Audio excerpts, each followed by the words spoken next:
everyone to the Decolonial learning session number 20. My name is Chris de Ploeg. I'm a journalist and organizer, co-founder of RLS, and I will be your host for tonight. The topic of today is Battle of Ideas, Visualizing National Liberation Marxism. And this will be a conversation centered around images about the entangled tradition of Marxism and the anti-colonial struggles of national liberation, a tradition that emerges out of the October Revolution in 1917 Russia and that deepens in its roots in the anti-colonial conflicts of the 20th and 21st centuries. So this is an introduction to a wide-ranging conversation that includes many different revolutionary movements, mostly rooted in the continents of Africa, Asia, and Latin America, and highlighting the importance of creating a new cultural project for liberation. I am joined by revolutionary artist Tings Chak, who, along with Ingrid Nieves and Daniela Ruggeri of the art department of Tricontinental Institute, have drawn over 100 portraits of revolutionaries from all around the world. And during this learning session, we will go over some of these portraits, in particular key national liberation Marxists in the Global South. José Carlos Mariátegui from Peru, Mao Zedong from China, Amílcar Cabral from Cabo Verde, and Haida Santamaría from Cuba, and Ho Chi Minh from Vietnam. We'll see how much we get through. And as we learn about them, we will also reflect on the power of culture to advance the struggle for liberation. So that's a bit for the context and about the speaker. Welcome, Tings, for joining us. So thank you, Chris. Yeah, happy to have you. Before we get into the particular portraits, I just want to give you the opportunity to give a bit of a background, and maybe we can start off if you could introduce your organization a little bit, the Tricontinental Institute, and what you do there. Yeah, sure. With pleasure. Thanks for having me here. So the Tricontinental Institute for Social Research was founded in 2018. It's a research organization, an international one, that tries to produce, let's say, knowledge, and we understand in a broad sense, from the perspective of social and political movements, with a strong orientation towards Global South, people's struggles of today. And one of the reasons being that a lot of the, let's say, think tanks or knowledge institutions in academic spaces don't quite link up or respond to the, the needs and the aspirations of real people's struggles. So this was kind of a project built across various regions, and now we have offices in Buenos Aires in Argentina, in Sao Paulo in Brazil, in Delhi, in New Delhi in India, and also in Johannesburg in South Africa. I'm strangely based in Beijing, one of the kind of floating members that formed interregional, what we call the interregional office. So what we do is a series of publications that really, let's say, are the agenda of which is set by movements that we work with and closely dialogue with. So it could be, for example, steelworkers movements in the African continent to peasant struggles in Latin America, and set the research agenda based on those concrete realities and concrete questions. And my role is to head the very small art department, the three of us, that does a series of things. Part of it is the actual, publications themselves and thinking about the aesthetic language, especially that helps amplify and project the demands, struggles, and aspirations of our movements. And then also we do research, kind of looking back into the history of, the rich tradition that we come up from, revolutionary struggles, national liberation struggles, and what were the kind of ideological, aesthetic, cultural, and political debates of that time. And we see that all as part of one unified sort of project in question. And in addition to that, I think, nature of even having this conversation today is connecting with different activists, artists, and cultural workers and organizers from across the world too, to try to, dialogue. I think that's one of the big parts of why I have a research institute that's connected with movements. Right. And the name Tricontinental Institute, of course, refers to a larger history with the Tricontinental Conference, which itself comes out of Bandung and the non-alignment movement.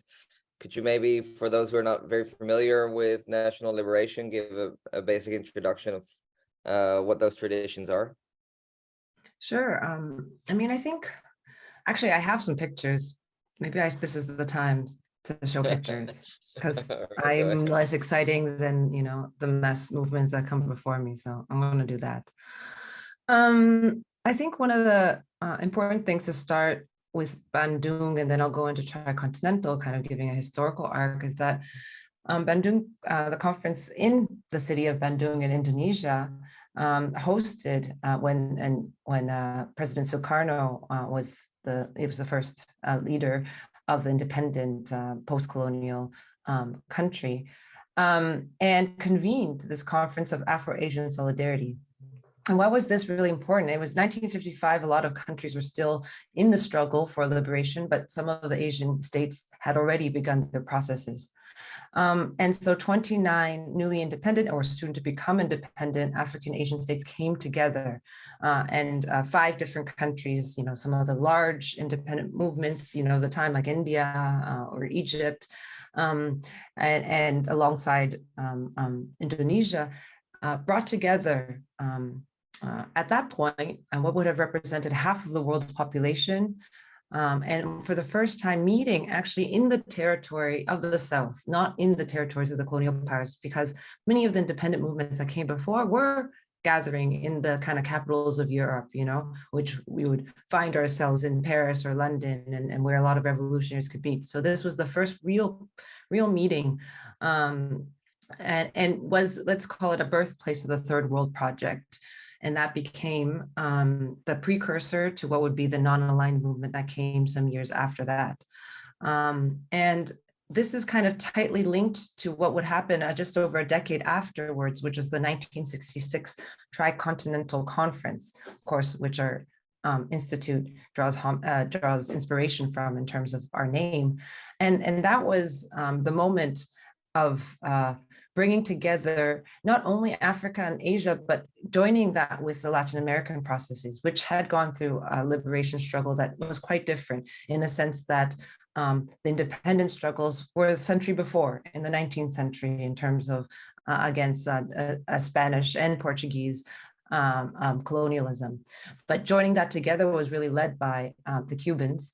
Of course, at that point, still a pretty new revolutionary state, having become independent or socialist revolution in 1959.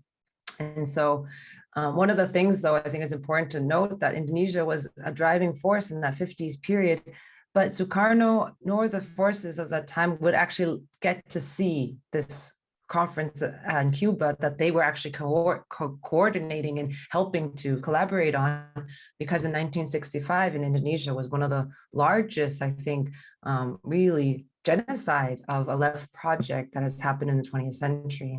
And 1965, when over 1 million communists or sympathizers, organizers were murdered after a coup with and not surprisingly, a CIA-backed general named General Suharto. Anyways, that being said, I think these two movements, the non-aligned movement and linked to that, the Afro-Asian People's Solidarity Organization, the AUSPAL, which is the Organization for Solidarity of Asian, African, Latin American peoples that came out of Tricontinental, is a huge I think inspiration for not only our institute, but I think for many of the movements of particularly the Global South till today.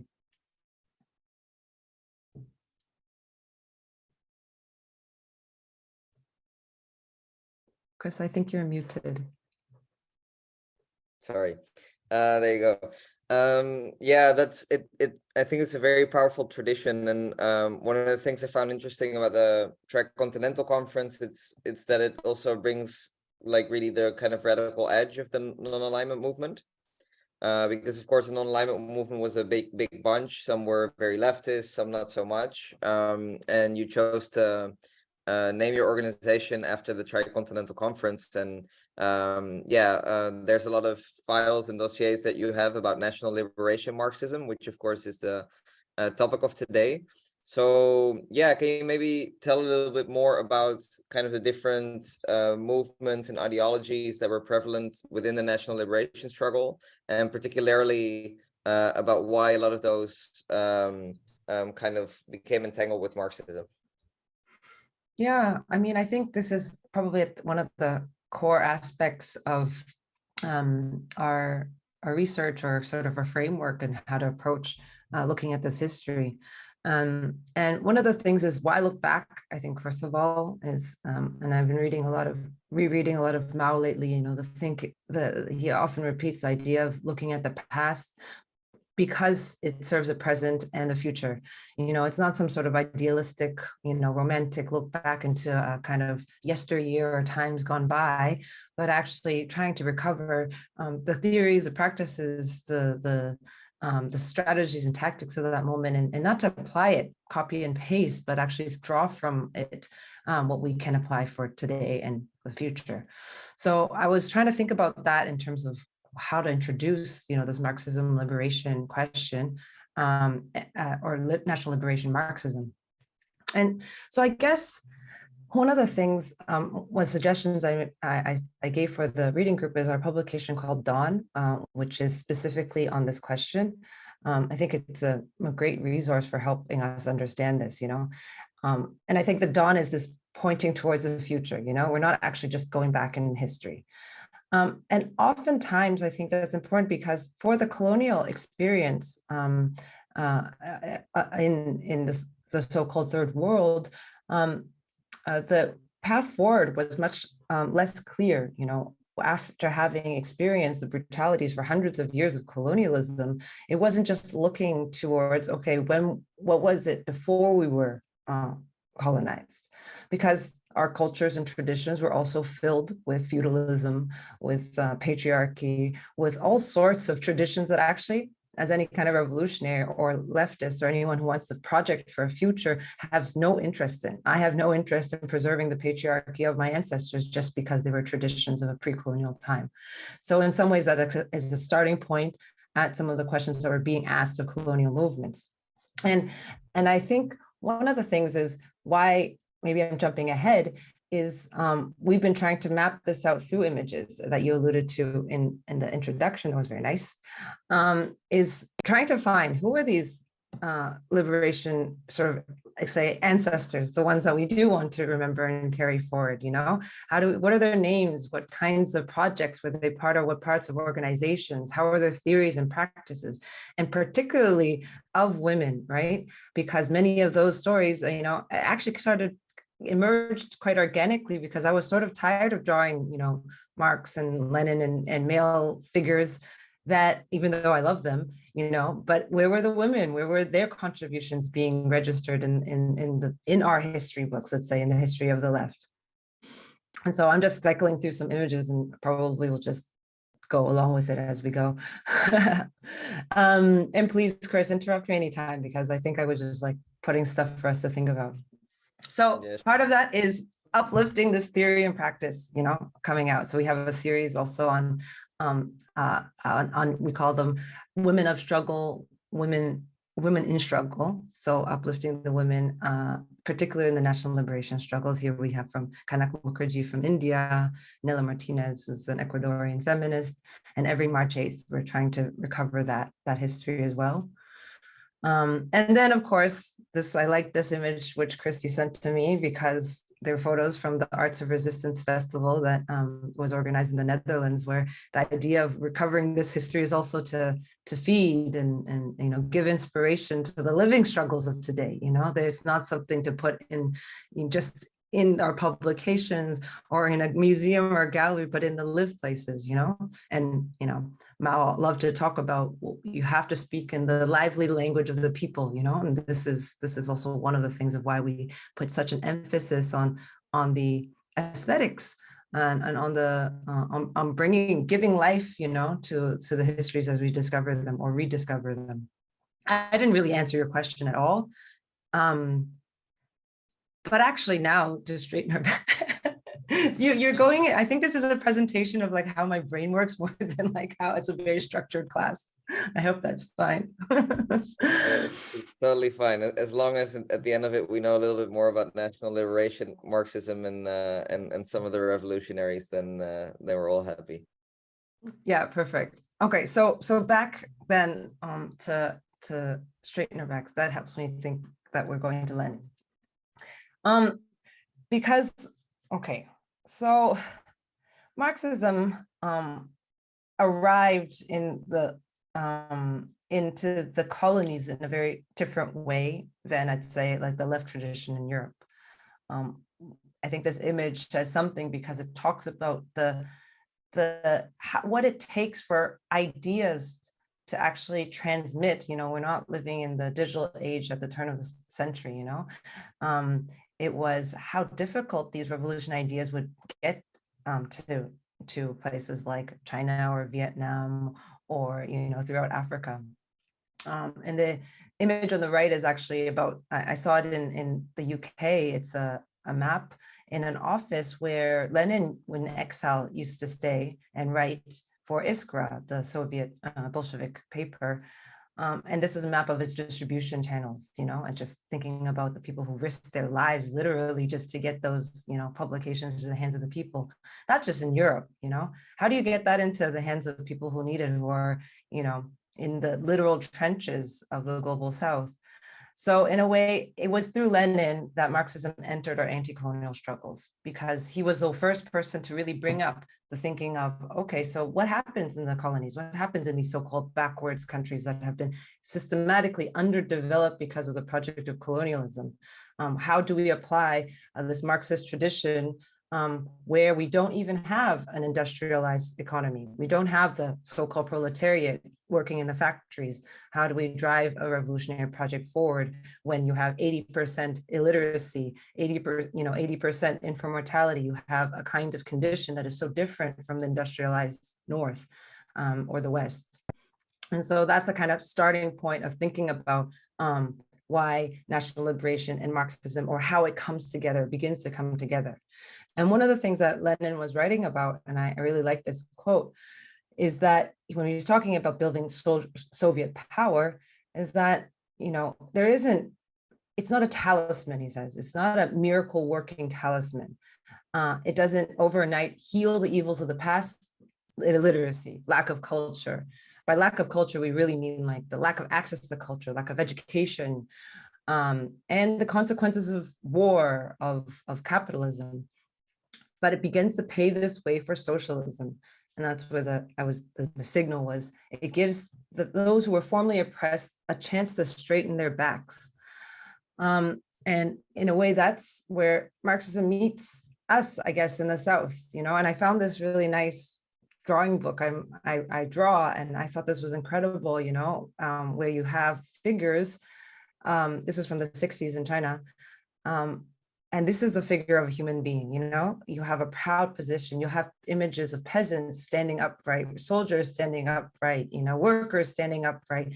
You have to actually give a chance for people to stand upright, first of all. And that's a long process after hundreds of years being battered and broken and oppressed and exploited and pretty much stripped of all dignity. You know, that process is not overnight. Plus you have economic construction, plus you have, you know, the actual building of the physical parts of the economy. And this is where, in that context, we have this concept of a slightly stretched Marxism, which is a word that, or a concept that Frantz Fanon, the Martinique thinker and psychiatrist who ended up being contributing to the revolutionary cause in Algeria, he comes up with this because in the South, in the colonized world, Marxism can't just be copied and pasted into our contexts.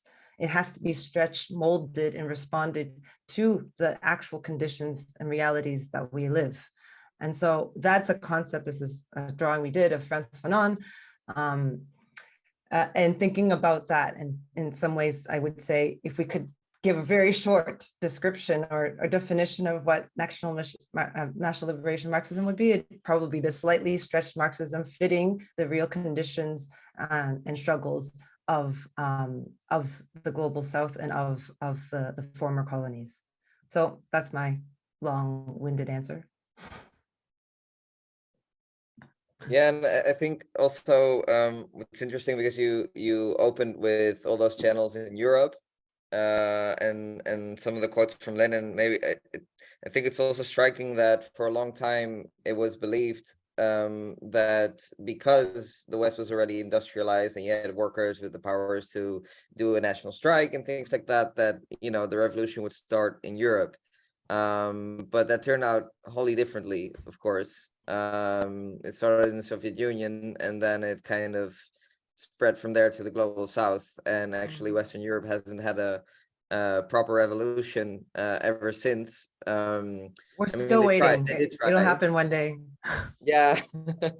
But it's, yeah, so it's interesting that in a way the kind of living tradition of Marxism, it might have started in Europe, but it actually the torch was passed on quite a long time ago, you could say.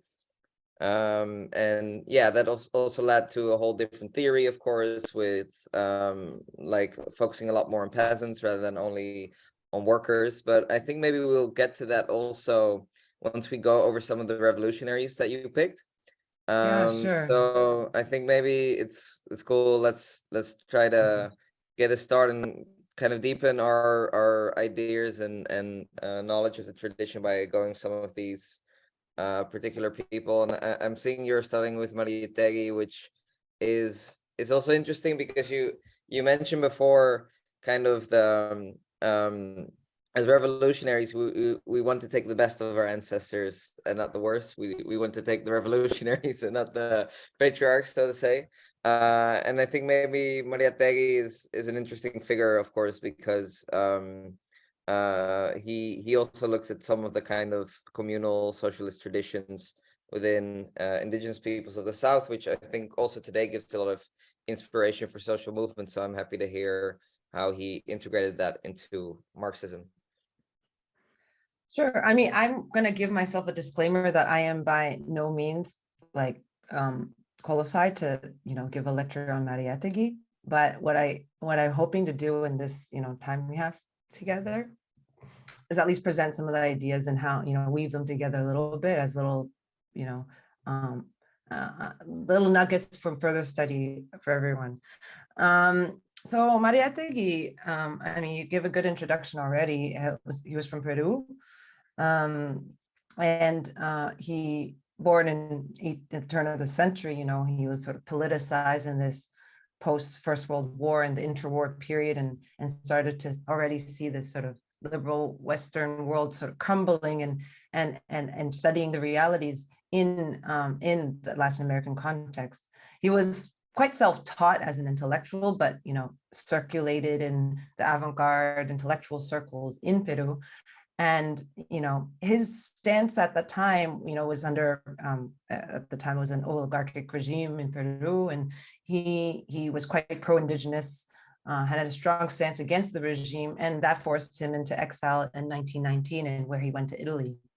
And just to sort of situate him a little bit, and he was a contemporary of people like Gramsci, Lukács, or Bloch, Brecht, and Luxemburg. So that was kind of the moment or the thoughts that were been circulating around the time in terms of Marxist thinking. I just want to just pause quickly to point to the image on the right, and this is the text that's available online for free. The Tricontinental, along with a variety of left publishers from around the world that form the International Union of Left Publishers, put out on when was it? It was actually 2 years ago, maybe. COVID timing confuses me, but anyways, it came out, was birthed during COVID. As some of his writings translated in multiple languages. So this is a resource to kind of study more. So I guess one of the things I want to say is that, and this is a picture of a key publication as the kind of ideological heart, or where a lot of these debates were happening, that he helped found called Amuata. And I think today, many people would say he is one of the founding fathers or the founders of Latin American Marxism. And he has this quote that he's often cited for to talk about this idea of heroic creation, because he understood that for the Latin American context, you can't just copy and paste the theories of Marxism, but that the creation of socialism must be a heroic creation. It's a process of creating anew and drawing from the local. So that was his way of thinking about the slightly stretching Marxism into the Latin American context. So he was also looking at what was happening, not just in terms of that kind of five-stage historical development, sort of a more determinist look, but actually what were the actions of the people? What were the real realities that faced by the people, in an underdeveloped, non-industrialized society? So questions like, what mobilizes the press classes, and where do they get their conviction? What brings them together to organize collectively? At this point, he was witnessing constant indigenous uprisings in Peru. They were living in a sort of semi-enslaved and stripped of their lands, and they were kind of under this constant colonial violence. Many communities led these rebellions, but then also joined, with the labor cause, the labor movement of the time, student movements, the intelligentsia, what have you. So he created some ideas around this Inca or indigenous communism, and of looking at not exactly restoring this idyllic past, but something that brings towards specifically the Andean tradition of the indigenous communities there, and really affirmed that the Peruvian reality is inseparable from the indigenous question. And so trying to frame that into a class perspective, that indigeneity is not apart from a class reality or class struggle. And I think one of the things that was quite interesting, and I was kind of rereading some bits of my highlights when I had read the Mariátegui selection, was the concept of the myth. So this is one way he's drawing from a kind of indigenous worldview, let's say. The mythology or as the myth as a, not quite mythology, I would say a myth, which is a driving force.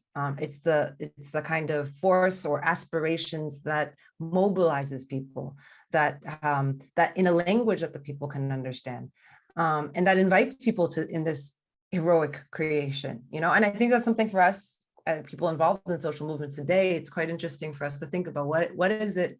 Not in the context of 1920s, 1930s Peru, but what is it, what gives what mobilizes people? What is that maybe perhaps myth, if we want to use this language, but what kind of emboldens people in this heroic task of thinking and dreaming and acting towards the future? So that's what I have to say about Mariátegui. Right. Yeah, maybe instead of the word myth, we can just call it a story then, in the Sure. sense of, it's something that we can create. Yeah, and okay, yeah, go right ahead with no, what you can say things. I just I realize I kind of threw you out on the loop because I put them in a different order in my slides. So I'm also like, what's next?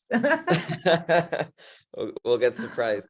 No, I'm thinking also of because of course at Arales we call ourselves also a decolonial movement, and I know there are some debates between kind of national liberation Marxism and decolonial movements, and what that exactly means, and I think Mariátegui is an interesting connecting figure, because sometimes in the decolonial movement it's more about restoring kind of what was there before colonialism.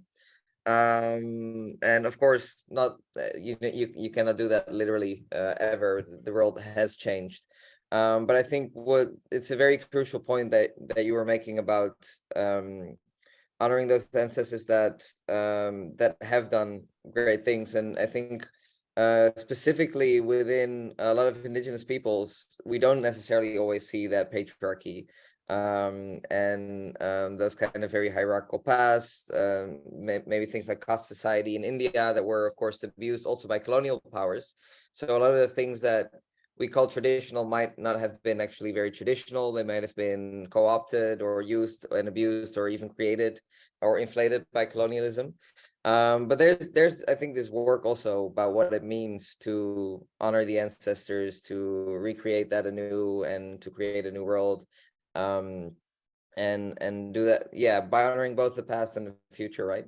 And creating that. So yeah, these are just some thoughts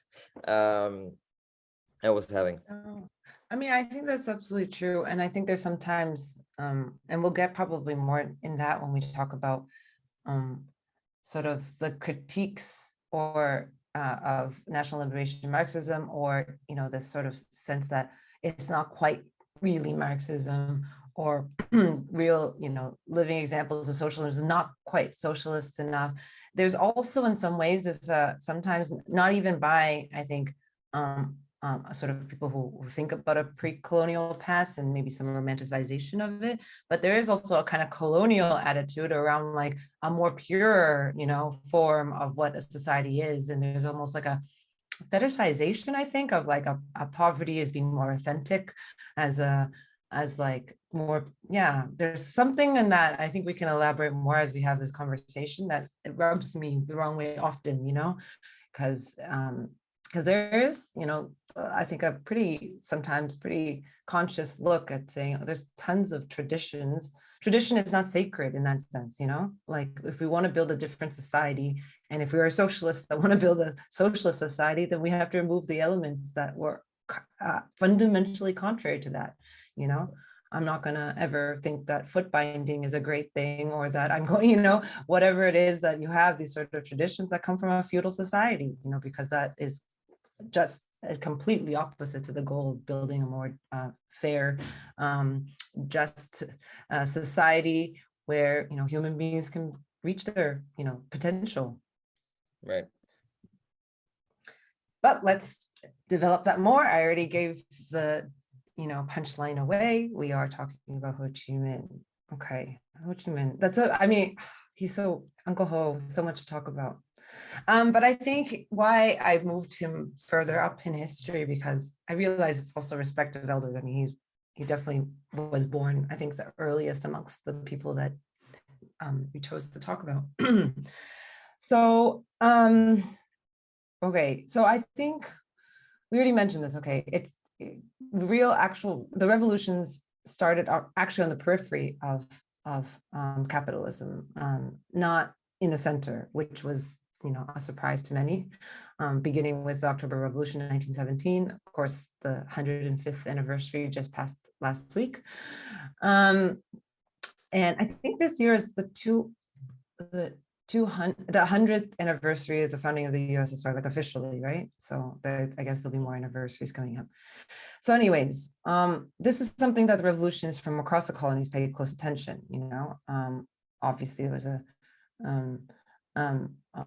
also a protagonism or role of the peasantry played, and then this building of a new state where we already mentioned Lenin and his question of the, you know, colonial question, and bringing that into the front. So in this moment, one of the people was Ho Chi Minh, who was getting politicized. He was at the time a fairly young radical, and observing this. And I think what's so, I pulled out a quote because I don't want to, it was just so, it's one of my favorite things reading from him. It's his reflection when he read Lenin's thesis on national and colonial questions. And I'm quoting him. At this time, I think he was in France already, but I'm not sure. So he says, there were political terms that were difficult to understand in this thesis. But by the dint of reading it again and again, finally, I could grasp the main part of it. What emotion, enthusiasm, clear-sightedness, and confidence it instilled in me. I was overjoyed to tears. Though sitting alone in my room, I shouted out aloud as if addressing large crowds, "Dear martyrs, compatriots, this is what we need, and this is the path to our liberation." With that, I had entire confidence in Lenin and the Third International. Though I was still lacking French words to express all my thoughts, I smashed allegations attacking Lenin and the Third International with no less vigor. My only argument was, if you do not condemn colonialism, if you do not side with the colonial people, what kind of revolution are you waging? This was at the time, actually, I think he might have been at the founding of the Communist Party in France, which he attended as well, because at the time he was a worker in Paris, where a lot of people from especially Asia and Africa were. So from there on, it led to a huge, he went to Moscow, he went to China, he was in Hong Kong when they founded the Indochina Communist Party, where I'm from, and then ended up helping to lead a socialist revolution. So it's not, this one portrait is a bit different. It's the one on the left that I should have moved the picture earlier, but I didn't. I just realized you were just seeing his name now. So this is a portrait for a new book. I'm here to promote books and publications apparently, but I guess it's okay to do that. But it's a new edition that just came out by the publishers in India called Leftward. And I think it's also come out in other places. Selections that Vijay Prashad, who's the director of Tricontinental, he did the selection and wrote the introduction. And I did the cover image of it. So one of the things that in his selections, and it was really cool to do a cover for a Ho Chi Minh book, by the way. It's like one of the coolest things I've ever done. He was really thinking about how does Marxism, take into consideration that colonial reality. And we've already mentioned a little bit in our chat is the underdevelopment of the productive forces, the fact that there's lots of peasants, landless people who work in the farms but don't own land. And then also this inherited feudal past, you mentioned caste, patriarchy. We have a variety of kind of ills that we carry forward. And so he talks a lot about, the creativity, not unlike Mariátegui, this creativity that is necessary to kind of looking at all these conditions, finding some concrete path forward and tests. And then sometimes it's retreat and you move forward again. It's, the kind of history and zigs and zags type of logic. One of the things, and I'm just going to draw from the book in the introduction that Vijay wrote, and I think it's important for our conversation now, is that, and he says, it is often said that Ho Chi Minh was not a theorist, that he didn't leave behind, a corpus of theoretical texts. This is a very narrow and false judgment. And I think this is important because I think the recovery of this tradition is there's a thinking that the theory comes from Europe and then we put it into practice. We are the actors, but the thinkers are still in Europe. But, looking at his text, it might not look like this, big, theoretical treatise on the history of the Vietnamese Revolution because they were in the trenches, but he was constantly writing and reflecting and theorizing from the trenches of the nature of the revolutionary struggle as it was happening, as it was unfolding. And I think we should take that quite seriously as a theoretical contribution. I think this is one of the main assertions of why National Marxism Liberation, or National Liberation Marxism, I need to get it straight because I keep getting it wrong. National Liberation Marxism is this assertion that this is theory coming from practice, that is value, that stands on its own, that is not inferior or subpar to any other kind of political theory.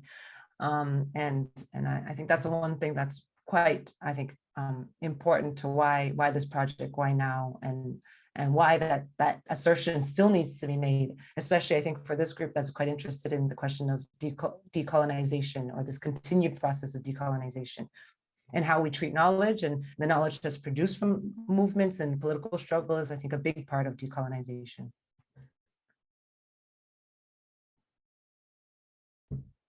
Yeah, I think it's also when I'm thinking about Ho Chi Minh and Vietnam, there was a book I read, it's quite a while ago, but it's called The Global Imagination of 1968 by Kati Safika, sorry, I'm mispronouncing.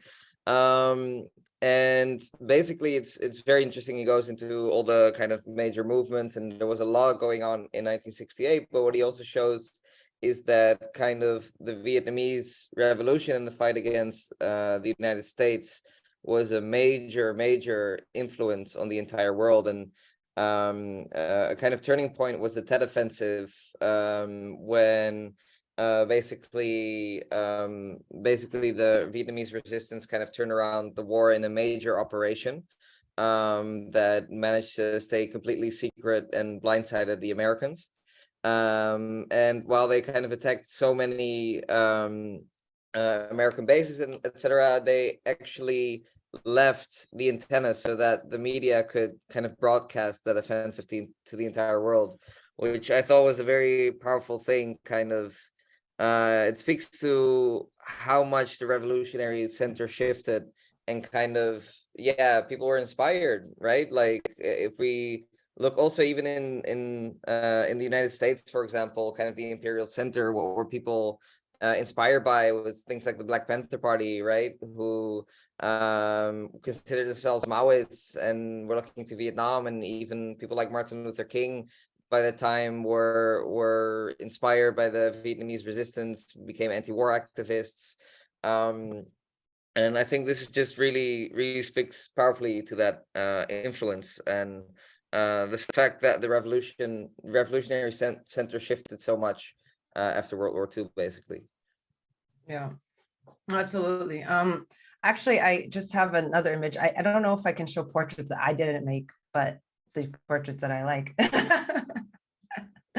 But I think the image of the Vietnam War is something key. I captured the imagination not only of, you know, the colonized world, but as you said, like, you know, the whole global anti-war movement.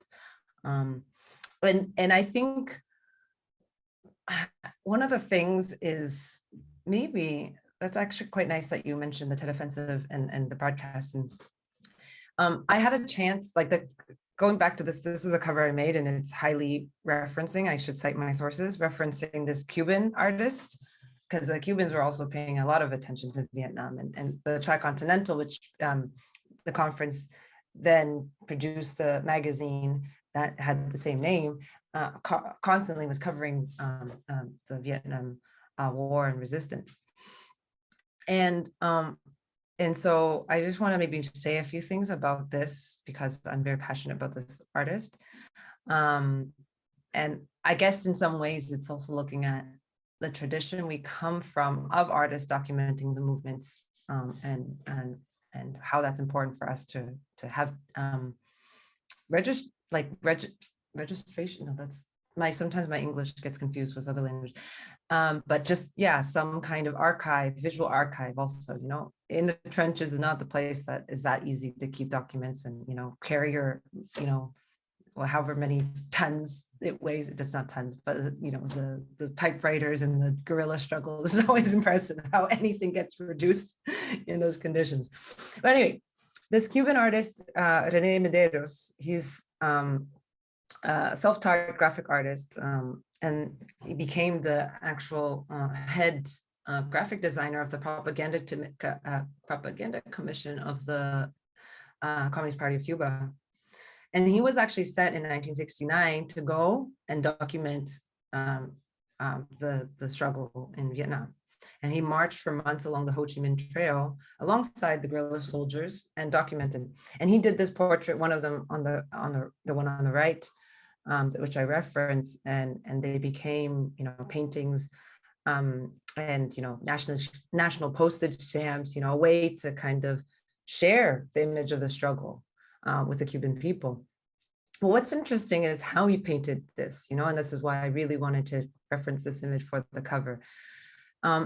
It's not an image of the brutality of imperialist war, you know, it's actually colorful portraits of everyday life. You know, if you see his other series, and I highly recommend it, there's buffaloes, you know, rice fields, there's soldiers eating, and, you know, women farming, there's artists drawing, children going to school.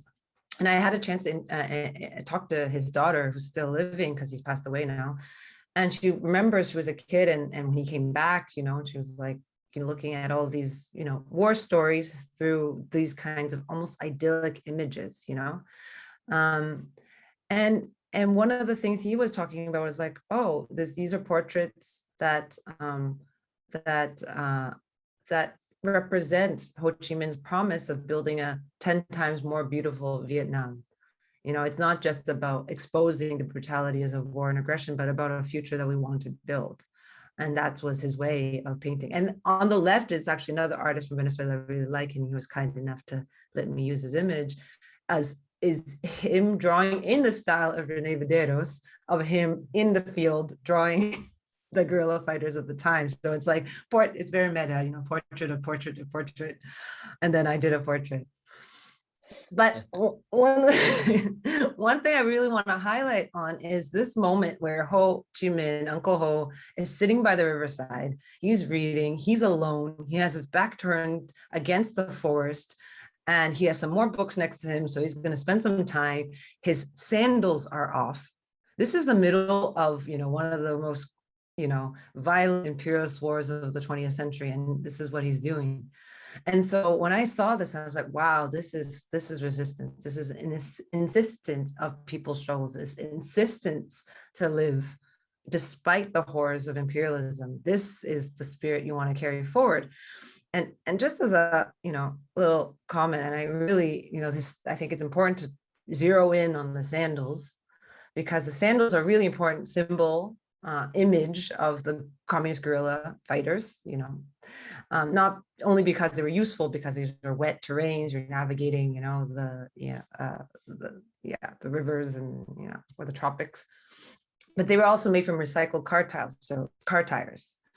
And that I think is such a strong and anti-imperialist resistance, because rubber, or the hunger for rubber, was, responsible for some of the worst brutalities of French colonialism in Vietnam. And I was looking into, but when I was researching to do this cover, Michelin, we always think it's so friendly, tells us what the fancy restaurants are, and then that have that nice white mascot that sells the car tires. But the brutality, like the plantations of the Michelin, I found a report that looked in the 1920s of the indentured workers working in the Michelin plantations, and up to 47% of their workers died. That's the death rate of some of the indentured workers, and some of there was some accounts from the workers then, and said we were becoming fertilizer for the capitalists, for these rubber trees. So anyways, Ho Chi Minh wore these sandals wherever, even after the guerrilla struggle, even when he became a president of North Vietnam, until his death, and I just imagine it as like he's walking, and each step is this, reflection on the death of colonialism, this insistence to live, this remembrance, this constant memory of from where you came and where you are going. And it's, I think, a core element of this national liberation Marxism that we're thinking about. But that's to say why I really thought this was important. And then the bottom right is the image I made, is I wanted to highlight the sandals, because even in those moments of war, he is pausing to read, reflect, to theorize on the struggles that are unfolding, that he is resting there, even with his sandals off. He's not running anywhere, and I think that's such a powerful moment of stillness that are found in unexpected places in the middle of war. Yeah, it's a very beautiful sandal image. I'm thinking also, as I'm hearing you speak about the comment that you made earlier, that sometimes there's a kind of romanticization of kind of poverty, and maybe we can see that also a little bit if I'm thinking, for example, there was obviously a lot of attention for the Vietnamese struggle while they were fighting like the brutal imperialists, but they won. They're still there, but actually not a lot of people don't even know that. Like if I talk to random people in the street and talk about Vietnam, they're like, oh really, did they, like, they're still there, like and yeah, maybe you can speak also a little bit about like some of the successes right after they actually won, because for some reason that immediately gets completely memory hold. Yeah, I mean, I think that's interesting. I was just thinking about this because the leaders of Vietnam and China just met last week, and kind of reaffirmed the sort of socialist fraternity and this kind of thing. But sometimes I think maybe there's a thinking that, oh, this is so last century, but no, socialism is still under construction. But I mean, I'm not. Oh, the next one is Mao. Okay. I mean, I'm not. Well, one of the things I think is interesting, let's think about even just in COVID moment. And we did a study. Now I know that, I mean, I think in Europe, it's already life after COVID, right? I don't know. I'm not really sure. I've been in China for the whole of COVID, so I'm not really sure what the rest of the world has been like. But but one of the things I think it's a question on successes is just look at healthcare of the socialist countries, socialist-led countries. And the performance and from the ability to respond quickly. We were looking at Cuba, who at the last time I checked had at least 5 vaccines in progress, if not already being implemented, an island of 11 million people, and being able to keep rates way lower than the rest despite 60-year blockade. Vietnam was also one of the countries that we also looked into when we were comparing sort of what were the early responses to COVID and the ability to actually protect the people. And China was one of them. We also looked at Venezuela. And I think, and also the communist run state of Kerala in India. So that was a kind of, I think, good summary to look at why, 60 years on, the kind of legacies and structures that were built, even in this so-called Black words countries. But maybe this links actually is a good segue to China, because that I thank you for bringing that segue somehow to China, where I do live now. Because I think it's one of the places a lot of the left struggles with understanding as still socialists, and has a lot of condemnation. And when I was preparing for this, and we don't need to go into the most polemical stuff, it's okay right now. I mean, we're talking about portraits and stuff, but I think it struck me that this anger that I got in sort of just preparing for this, feeling like, wow, why do we have to assert national liberation Marxism? Because it has been historically negated, whether from a theoretical contribution or not being socialist enough, not Marxist enough. And I think we're still living that, whether it's the erasure, that the fact that socialist society still exists, or still the biggest socialist experiment in human history, it's still China,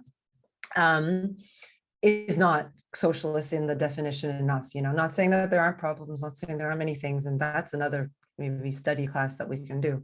But I think there is a kind of mentality that continues and gets carried forward in how we read the real experiences, bringing us into the 21st century, and I think we have to. There's no point in looking at this history if we're not looking about at the present and dreaming and building the future. Long way to bring us to Mao, I guess. Yeah, and I think maybe it's also we talked at the beginning about how the kind of torch of Marxism, at least in terms of big successful movements that were able to gain power, kind of shifted to the global south. And I think maybe a lot of the kind of criticism that easily comes in the West from actually existing socialist projects, it might have something to do with the fact that they can stay pure, right? Because they actually failed. And if in the abstract it looks beautiful, you can wash your hands in innocence. And I think, yeah, maybe that whole experience of failure also plays a part about how easily other movements in the South get demonized, apart from the fact, of course, you can have valid criticisms, but it's at the very least, I think we cannot deny that there are Marxist discussions within China. And at least they consider themselves Marxists. We cannot get around that, and you can say that's wrong Marxism or whatever, but it is Marxism for sure. And then you need to kind of deal with the content. But yeah, that's a segue just to respond to what you were saying. Yeah, so not, I mean, I will really try to be disciplined here because this could be 10 hours. So I'm going to talk about a very specific moment. So I realized that of all the portraits I've done, I've never done one of Mao. I only realized in preparing because I put it on the list because I'm like, obviously I've drawn Mao. I've never drawn Mao. I think I've never been like, I've always been intimidated to draw him or something. But I drew this. So I thought this could be a portrait like of Mao amongst the people. So it was a drawing that I got to do. I was invited by some comrades in Venezuela that they were doing a calendar series, the group Utopics. I showed an image from one of the members who drew Rene Medeiros. Anyway, last year was the 90th anniversary of the founding of the Jiangxi Soviet. And I think a lot of people might not know about this. Many people have heard about the Long March because it's like a big mythical experience in terms of the Chinese revolutionary process. But the Jiangxi Soviet was, I think, lesser known. And I wanted to highlight that a little bit and helps us understand how 1949 comes to be. So actually not coincidentally, but on November 7th, the same day as the Bolshevik Revolution, or in 1931 though, the Chinese Soviet Republic was formed, and then later on was called the Jiangxi Soviet in southeastern China. And this was around the time, just a few years after many failed uprisings and real brutal repression in the cities, that China was, the communists were starting to look, okay, we have to go to the countryside. We don't have, at that point, less than 2% of Chinese people were working in factories. It's a tiny percentage, but vast majority were peasants. So there's just this turn towards the countryside, and that's when the Red Army was being formed, and eventually this base was being formed. And why do I want to bring this up? Not only because it was one of the key sites, departure points for the Long March, but because in this place is where some of the early experimentations of really like testing socialist governance began. It didn't begin in 1949. It began really here in the Soviet. It's like looking at questions already of land reform. How do you redistribute land? How do you deal with that question? How do you deal with agricultural production, especially with this very backward, I know we don't like that word, but that's really one of the ways to describe it, production. How do you build military structures? How do the military structures deal with the political structures? And how does it deal with the, peasant organizations and the women's organizations and the cultural organizations? How do you deal with finance? And I put this little image on the left, not just because Lenin's cool, but because this was actually the banknote of the Jiangxi Soviet, because they were thinking about banking institutions and how do you do trade and how do you, defy the blockades that the nationalists have set, and et cetera, et cetera. So within these 4 years that the Soviet existed, it governed an area of and also the different smaller CPC controlled bases, I govern an area of 400,000 square kilometers and over 30 million people. That's a decent sized country, and even in today's terms, not thinking back in 1930s. So that was in the Jiangxi era. And then in that time, they were also being heavily attacked. They suffered 5, and the 5th was the final, and they had to retreat of these called encirclement campaigns. And really at the end, the KMT, unable to defeat the communists, actually enlisted the help of Nazi Germany to be able to help them organize the encirclement campaign.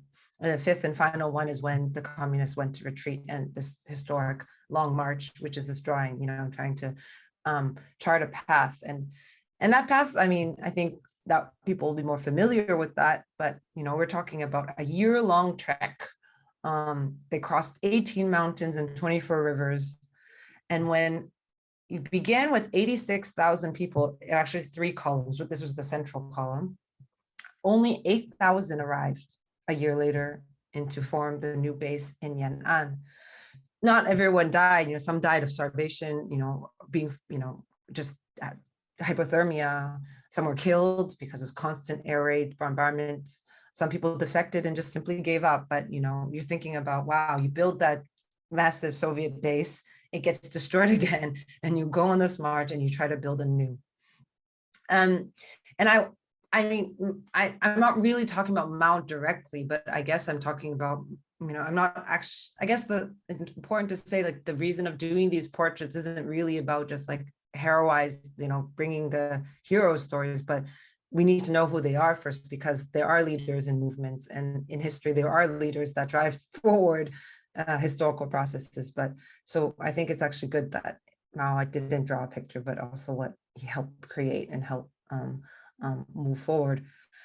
And I guess I wanted to bring this thing, and we did a publication, and I had a chance to write about it last year. This is more focused on the cultural work once the Long March of soldiers arrived in Yan'an, because that would be the new seat of power for the next decade in this pretty remote region, very poor region of Shaanxi.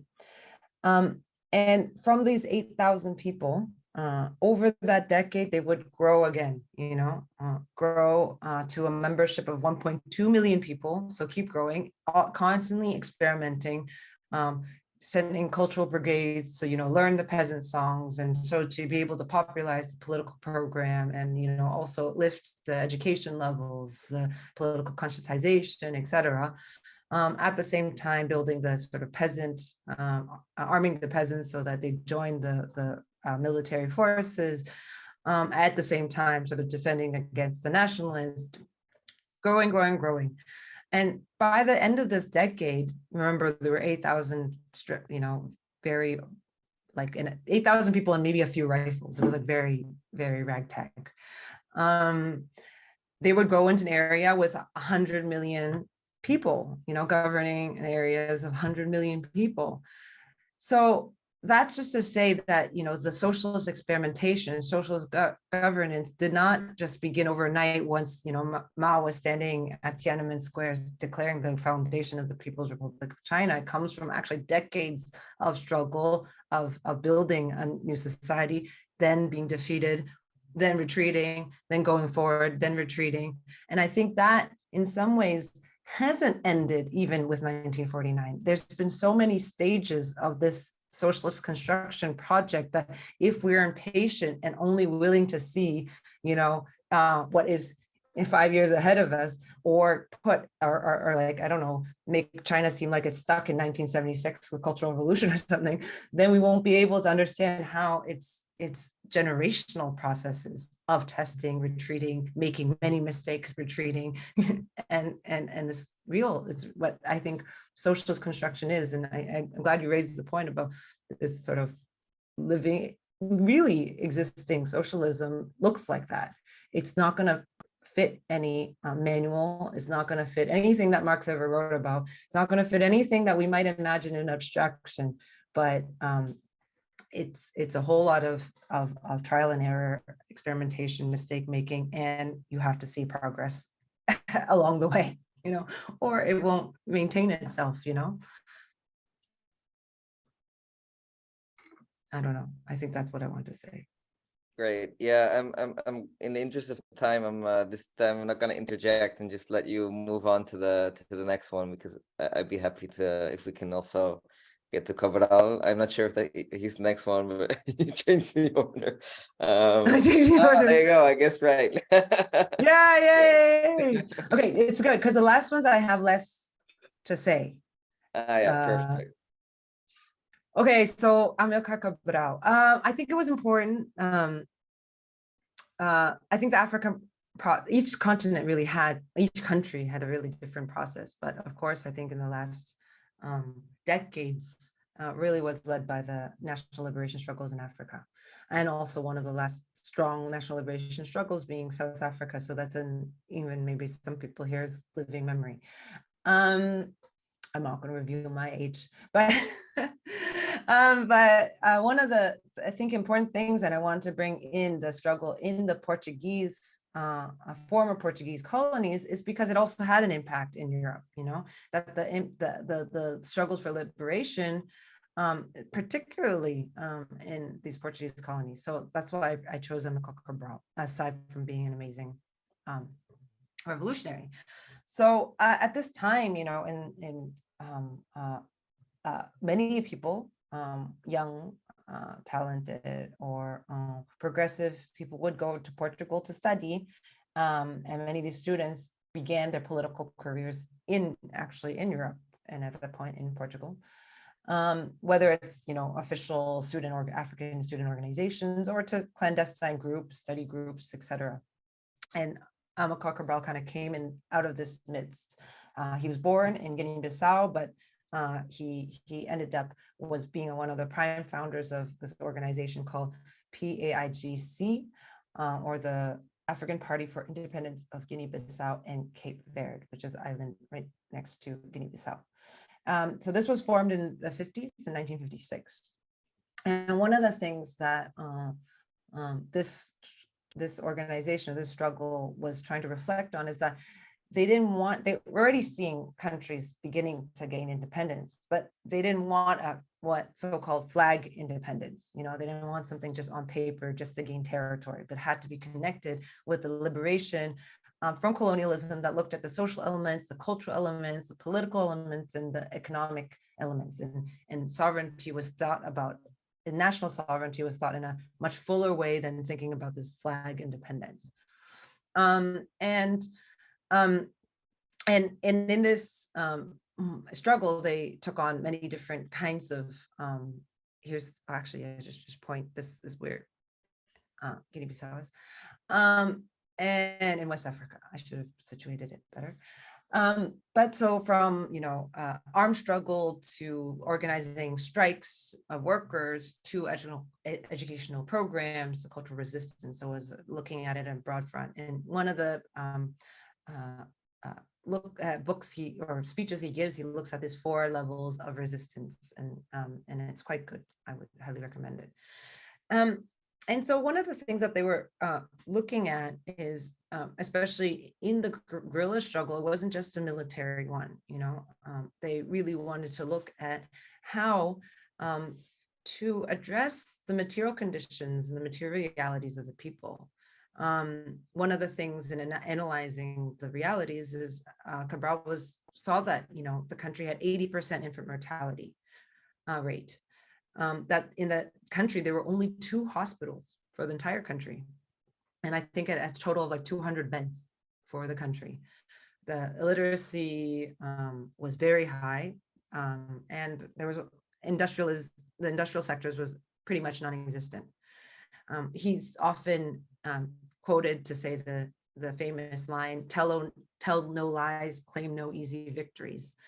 And so with that spirit was, okay, looking at the hardest of the struggles. And education became one of the big pillars of the liberation struggle. And we just launched a publication a few months ago looking at the education programs, political education programs in the jungles that the PAIGC learned. And I wanted to raise this one because especially this is a kind of political education study group. I think something quite, I should have actually sent it to you as one of the reading suggestions, but you guys can all check it out afterwards. Because I think it's quite an important resource for us to think about as activists today and organizers today, of how we think about the role of education.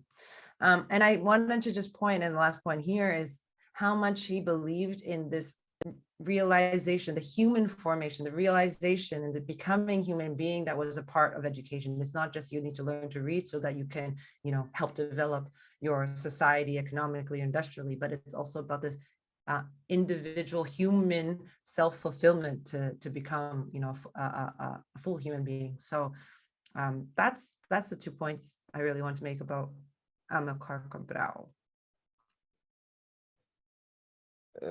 I'll keep it short because I want you to get to the other ones too, but just maybe as a connector and some of the themes that we've already been talking about. For example, how the Vietnamese Revolution inspired a lot of the rest of the world. I think it's also interesting to note that anti-colonial resistance against Portugal was a major reason for the fall of Portuguese fascism, right? So you can see that actually the revolutions of the periphery can really influence the center, which I think is Yeah. quite powerful. Thanks for bringing that full circle. I started there, but I forgot to bring it back. So perfect. I'm glad. Good team. Go team. Okay, this is the last person. This is the last person.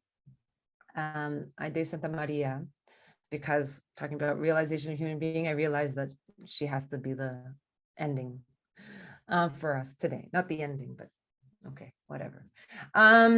So Cuban revolutionary, she's incredible. She was one of the only two women among the 160 people who took part of the attack on the army barracks at Moncada in 1953 on July the 26th, which is where this movement gets its name.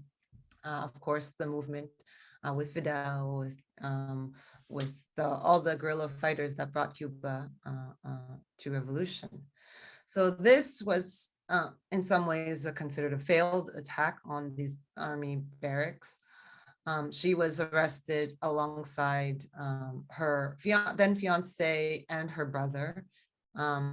They both were tortured and killed. And I'm not going to go into the details of what happened, but she came out, never kind of defying, never resisting, and stayed in prison for 7 years despite the worst of the torture tactics were used. So she lost her fiance and her brother, but continued in the struggle. She helped organize, the important uprising in Santiago de Cuba.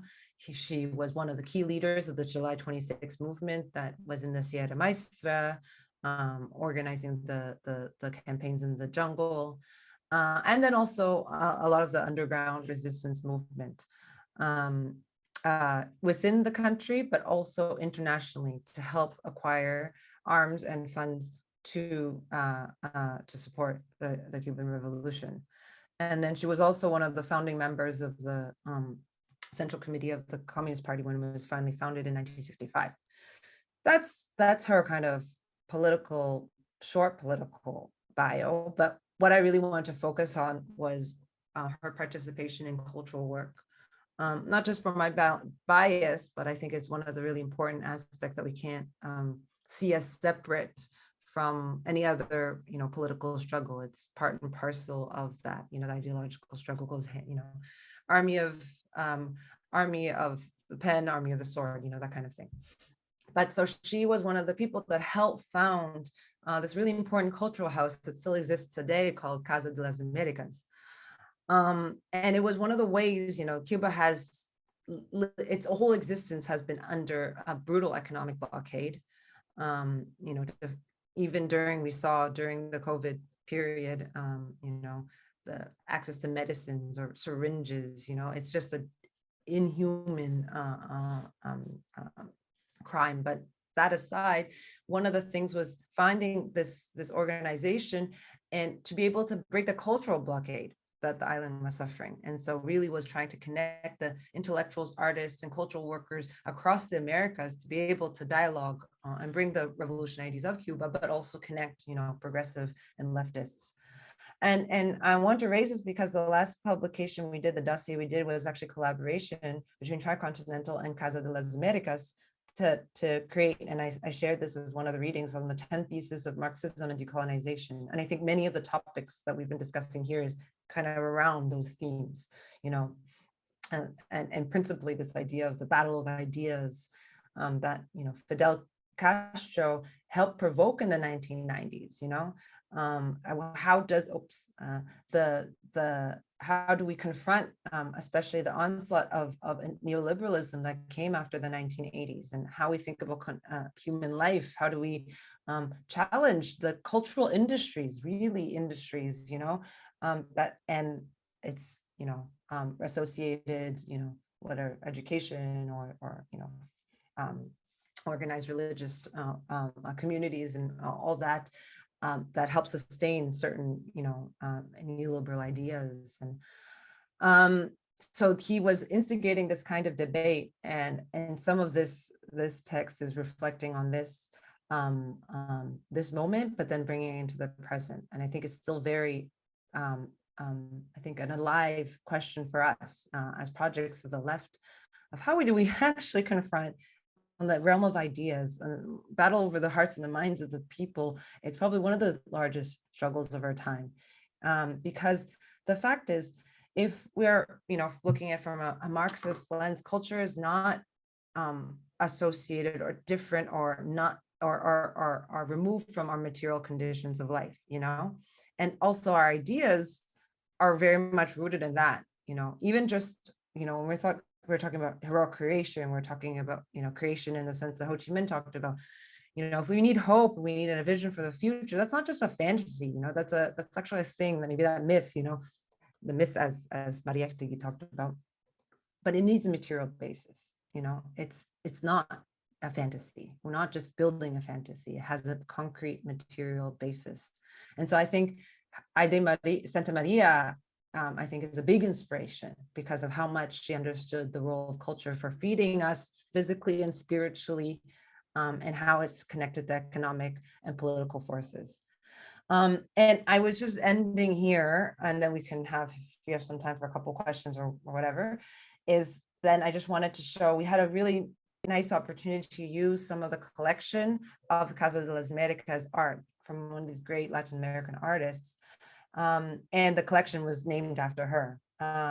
So I'm just going to say the theses and then the images that we were able to match with them, because I think they're quite powerful. And then that's where I'll stop. Okay, so this was the Battle of Ideas image we chose. The end of history. The failure of imagination. Back to the source. Slightly stretched Marxism. Dilemmas of humanity. Rescue collective life. Battle of emotions. And dare to imagine the future. So that's where I wanted to end, and hope I didn't go way too over time. No, that was perfect. Thanks so much. Because I already asked a bunch of questions and it's 2:30 already. I want to give people the opportunity to also ask a question. If people are too shy, that's all fine.